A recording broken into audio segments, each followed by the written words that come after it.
Abdullahi an mazan ku yana sami dauki. Wanda bai isa ba fadar Allah mabaiki. Salamu alaika annabi na sayyidul waliya. Amsa min ni samu dacewa in ta taki. Wanda bai isa ba fadar Allah mabaiki. Salamu alaika farkon halitta ma da yanci. Salamu alaika sirrin asirar mai dawaki.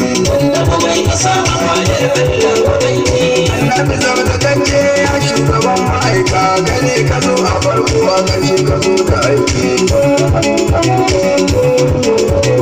Imamin mala'iku wanda annabawa. Sallallahu alaihi kallafu da kai ne babu aiki. Wanda bai isa ba fadar Allah mabaiki. Annabawa sukan zo da alƙawari na hidima da sun karɓo ga Allah za su yi gaba aiki. Wanda bai isa ba fadar Allah mabaiki. Mala'iku ibadun su aiki su salati. Badare babu rana salati suna ta ɗauki. Wanda bai isa ba fadar Allah mabaiki. Allah ya kira gabanin su mu so ma'aiki mu so sha zahiri ma'aiki zuci da baki. Almaru ma mana abba zancen ma'aiki abinda kake ta so shi kake ta faɗa a baki. Wanda bai isa ba fadar Allah mabaiki.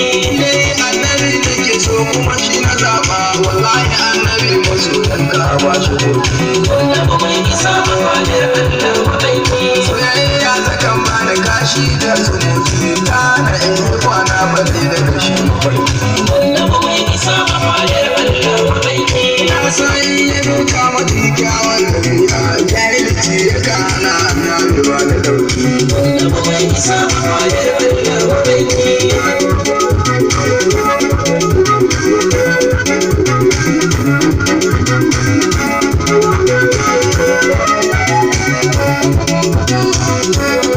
Tunaninka yakan sami zance babu hutu a can cikin zuciya ta yi tas tana tas.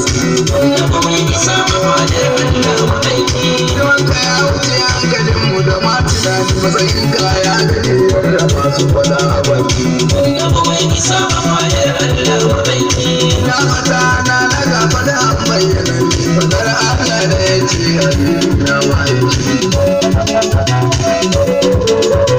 Sai muna gafara shi ya ne muna laifukan wanda muka yi da ɗaɗɗe da wanda muka yi tsaki. Wanda bai isa ba fadar Allah mabaiki. Sai cika ni'imar sa da ya yi gare mu babba shi samu cikin gida na aljanna gidan ma'aiki. Wanda bai isa ba